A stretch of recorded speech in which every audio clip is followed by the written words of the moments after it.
जय माता दी दोस्तों आज मैं आपको गुप्त नवरात्रि से जुड़ी जानकारी दूंगी कि गुप्त नवरात्रि में कौन कौन सी देवियों की पूजा होती है दोस्तों। तो चलिए आइए शुरू करते हैं। दोस्तों, देवी भागवत के अनुसार जिस तरह वर्ष में 4 बार नवरात्रि आती है और जिस प्रकार नवरात्रि में देवी के 9 रूपों की पूजा की जाती है, ठीक उसी प्रकार गुप्त नवरात्रि में 10 महाविद्याओं की साधना की जाती है। गुप्त नवरात्रि साल में 2 बार आती है और 2 बार आती है वो नवरात्रि जिसको आप सब लोग मनाते हैं। नवरात्रि विशेषकर शक्ति साधना, तांत्रिक क्रियाएं, महाकाल आदि से जुड़े लोगों के लिए विशेष महत्व रखती है। इस दौरान देवी भागवती के साधक बेहद कड़े नियम के साथ व्रत और साधना करते हैं। इस दौरान लोग लंबी साधना कर दुर्लभ शक्तियों की प्राप्ति करने का प्रयास करते हैं। गुप्त अर्थात छिपा हुआ। इस नवरात्रि में गुप्त विद्याओं की सिद्धि हेतु साधना की जाती है। गुप्त नवरात्रि में तंत्र साधनाओं का महत्व होता है और तंत्र साधना का गुप्त रूप से ही किया जाता है, इसलिए इसे गुप्त नवरात्रि कहते हैं। इसमें विशेष कामनाओं की सिद्धि की जाती है। साधकों को इसका ज्ञान होने के कारण या इसके छिपे हुए होने के कारण इसको गुप्त नवरात्रि कहते हैं।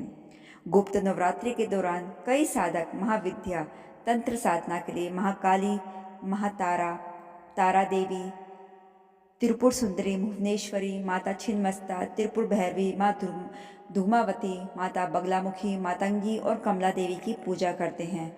भगवान विष्णु शयन काल की अवधि के बीच होते हैं, तब देव शक्तियाँ कमजोर होने लगती हैं। उस समय पृथ्वी पर रुद्र, वरुण, यम आदि का प्रकोप बढ़ने लगता है। इन विपत्तियों से बचाव के लिए गुप्त नवरात्रों में माँ दुर्गा की उपासना की जाती है।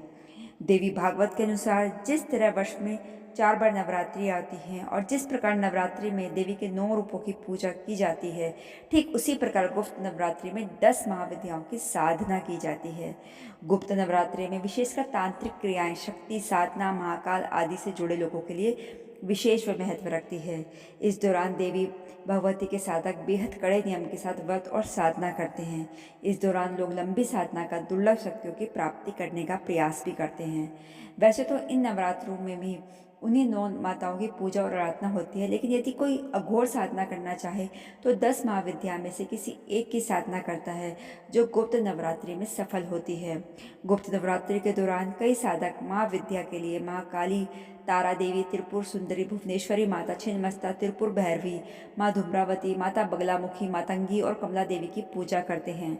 भगवान विष्णु शयन काल की अवधि के बीच होते हैं, तब देव शक्तियाँ कमजोर होने लगती हैं। उस समय पृथ्वी पर रुद्र, वरुण, यम आदि का प्रकोप बढ़ने लगता है। इन विपत्तियों से बचाव के लिए गुप्त नवरात्रि में माँ दुर्गा जी की उपासना करते हैं। तो दोस्तों, ये थी कि आखिर गुप्त नवरात्रि में पूजा साधना क्यों की जाती है, आखिर ये नवरात्रि गुप्त क्यों है।